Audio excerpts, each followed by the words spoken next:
आज कहानी अड्डा में दोस्तों आपके लिए लेकर आई हूँ बहुत ही सुंदर कालिदास जी और माता सरस्वती की बहुत ही अद्भुत और रोचक कथा।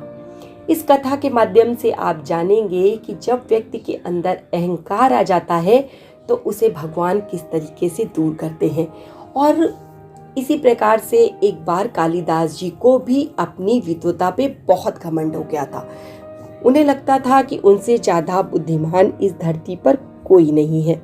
और इसी विद्वता को तोड़ने के लिए माता सरस्वती ने उनकी किस प्रकार से परीक्षा ली थी और कौन कौन से प्रश्न पूछकर कालिदास जी को निरुत्तर कर दिया था, इसी को आप इस कहानी में जानेंगे।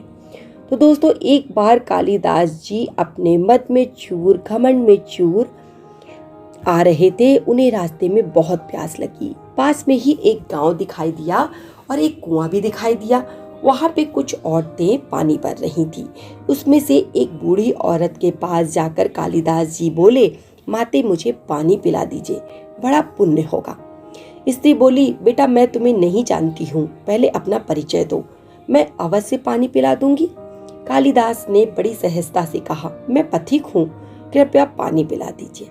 क्योंकि उन्हें तो हो गया था घमंड और वो ये नहीं जान पा रहे थे कि सामने खड़ी वृद्धा कोई साधारण औरत नहीं, माता सरस्वती है। जब उन्होंने इस प्रकार से कहा कि मैं पथिक हूँ, तो स्त्री बोली कि तुम पथिक कैसे हो सकते हो? पथिक तो केवल दो ही है, सूर्य और चंद्रमा। जो पथिक होते हैं वो कभी रुकते नहीं हैं, और जो रुक गया वो पथिक नहीं होता। जो कभी ना रुके, हमेशा चलता रहे, वही पथिक होता है। तो इस प्रकार से सूर्य और चंद्रमा के अलावा कोई भी पथिक नहीं। अब मुझे बताओ, सत्य बताओ कि तुम कौन हो?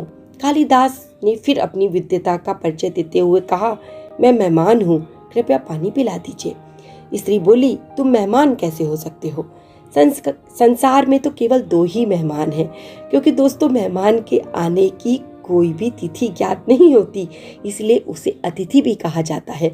तो पहला धन और दूसरा यौवन, क्योंकि धन के भी आने की कोई तिथि आपको पता नहीं होती और यौवन के आने की कोई तिथि आपको पता नहीं होती। वो कब आता है, कब चला जाता है, ये कोई भी नहीं जान पाता। माता सरस्वती ने फिर कहा, सत्य बताओ, कौन हो तुम? अब तक के सारे तर्क से पराजित हताश होकर कालिदास जी बोले, मैं सहनशील हूँ, अब आप पानी पिला दे। स्त्री ने कहा, नहीं, सहनशील तो दो ही है। पहली धरती जो पापी पुण्य आत्मा सबका बोझ सहती है, उसकी छाती चीरकर बीज बो देने पर भी अनाज के भंडार देती है। क्या तुम इतना बर्दाश्त कर सकते हो? नहीं तो तुम सहनशील नहीं। दूसरे पेड़ जिनको पत्थर मारे जाते हैं फल तोड़ने के लिए, लेकिन वो पत्थर मारने वालों को भी मीठे फल देते हैं।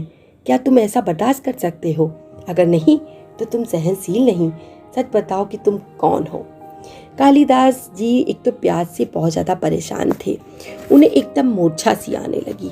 तर्क वितर्क से झल्लाकर घमंड में बोले, मैं मूर्ख हूँ, अब तो मुझे पानी पिला दो। स्त्री ने कहा, नहीं, तुम मूर्ख कैसे हो सकते हो? मूर्ख भी दो ही होते हैं, पहला राजा जो बिना योग्यता के ही सब पर शासन करता है, और दूसरा दरबारी पंडित जो राजा को प्रसन्न करने के लिए गलत बात पर भी तर्क करके उसको सही सिद्ध करने की चेष्टा करता है। अब बताओ कि तुम कौन हो? कालिदास ने फिर झल्लाकर कहा कि मैं हठी हूँ, अब तो मुझे पानी पिला दो। स्त्री बोली, फिर असत्य, हठी तो दो ही होते हैं, पहला नख और दूसरा केस, यानी कि नाखून और बाल। जितना भी काटो बार बार निकल आते हैं। तो सत्य कहो ब्राह्मण कि कौन हो तुम? कालिदास जी को जो घमंड था वो सब चूर हो चुका था। कुछ बोल ना सकने की स्थिति में कालिदास वृद्धा के पैरों में गिर पड़े और पानी की याचना में गिड़गिड़ाने लगे। वृद्धा ने कहा, उठो बस। आवाज सुनकर कालिदास जी ने ऊपर देखा तो साक्षात माता सरस्वती वहां खड़ी थी। कालिदास पुनः नतमस्तक हो गए। माता ने कहा, शिक्षा से ज्ञान आता है, ना कि अहंकार। तूने शिक्षा के बल पर प्राप्त मान और प्रतिष्ठा को ही अपनी उपलब्धि मान लिया था। अहंकार कर बैठे थे, इसलिए मुझे तुम्हारे नेत्र खोलने के लिए ये स्वांग करना पड़ा।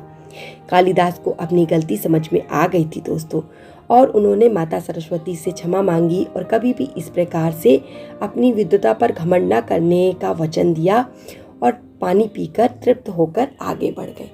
इस कहानी से हमें दोस्तों ये शिक्षा मिलती है कि हमें कितना भी ज्ञान प्राप्त हो जाए, कितनी भी योग्यता हमारे अंदर आ जाए, लेकिन हमें घमंड नहीं करना चाहिए, क्योंकि घमंड करने से हमारी सारी योग्यता, हमारी सारी विद्वता नष्ट हो जाती है। दोस्तों, अगर आपको ये कहानी पसंद आई हो तो आगे शेयर कर दीजिएगा, और ऐसी ही सुंदर कहानियों का आनंद लेने के लिए मेरे चैनल को सब्सक्राइब कर लीजिएगा। धन्यवाद।